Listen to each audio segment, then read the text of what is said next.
CBI ಯಾರ ಅಧೀನದಲ್ಲಿರೋದು? Central. ಅವರು ತನಿಖೆ ಮಾಡಿ ವರದಿ ಕೊಟ್ಟಿದ್ದಾರೆ. ಈಗ ಸುಪ್ರೀಂ ಕೋರ್ಟ್ಗೆ ಹೋಗಿ ಅಂತ ಹೇಳ್ತಾ ಇರೋರು ಯಾರು?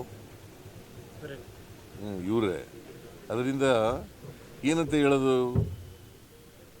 ಸೌಜನ್ಯ ಕೇಸು ಯಾರ ಮೇಲೆ ಆರೋಪ ಮಾಡ್ತಾ ಇರೋದು? ಇವರು ಯಾರ ಪರ?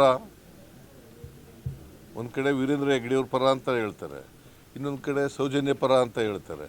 ಯಾರ ಪರ ಇರೋದು ಇವರು?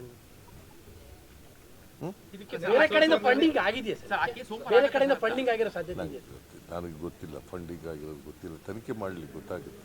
ಸೌಜನ್ಯ ತಾಯಿಯವ್ರನ್ನ ಭೇಟಿ ಮಾಡಿ ಮರು ತನಿಖೆಗೆ ನಾವು ಆಯ್ತಪ್ಪ. CBI ಯಾರ ಅಧೀನದಲ್ಲಿ ಇರೋದಯ್ಯ?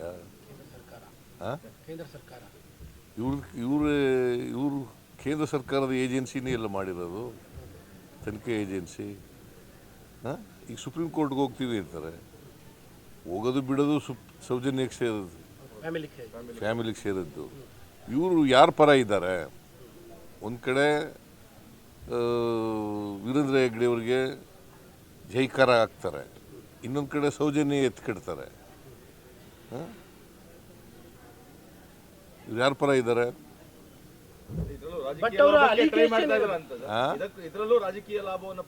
ಹೌದೌದು, ರಾಜಕೀಯದಲ್ಲಿ ಬೇರೆ ಏನಿದೆ ಇಲ್ಲಿ? SIT ತನಿಖೆ ಮಾಡ್ತಾ ಇದೆ, ಸತ್ಯ ಹೊರಗಡೆ ಬರಲಿ, ತನಿಖೆ ಮುಗಿಲಿ. ಬಟ್ ಅವರು ಒಂದು ಹಂತ ಮುಂದೋಗಿ ಚಿನ್ನೈನ ಕರ್ಕೊಂಡ್ ಬಂದಿರೋದೇ ಕಾಂಗ್ರೆಸ್ನವರು ಅಂತ ವಿಪಕ್ಷ ನಾಯಕ ಅಶೋಕ್ ಮತ್ತೆ ಪ್ರಹ್ಲಾದ್ ಜೋಶಿ ಅವರೆಲ್ಲರೂ ಕೂಡ.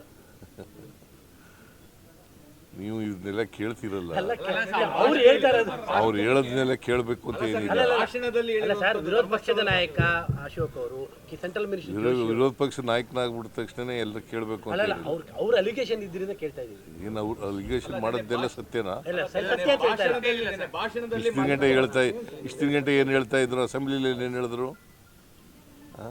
ಅಸೆಂಬ್ಲಿಲಿ ಏನು ಹೇಳಿದ್ರು?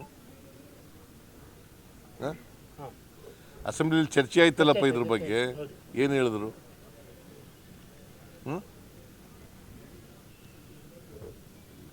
ಅಶೋಕ್ನೇ ಚರ್ಚೆ ಮಾಡಿದ್ನಲ್ಲಪ್ಪ, ಯಾದವನು ಸುನೀಲ್ ಚರ್ಚೆ ಮಾಡಿದ್ರಲ್ಲ, ಏನು ಹೇಳಿದ್ರು ಆಗ? ದಿನಕ್ಕೊಂದೊಂದು ಹೇಳಕ್ಕೆ ಹೋಗ್ಬಾರ್ದು. ಇದಕ್ಕೆ ಸತ್ಯ ಇಲ್ವಲ್ಲ ಇದರಲ್ಲಿ.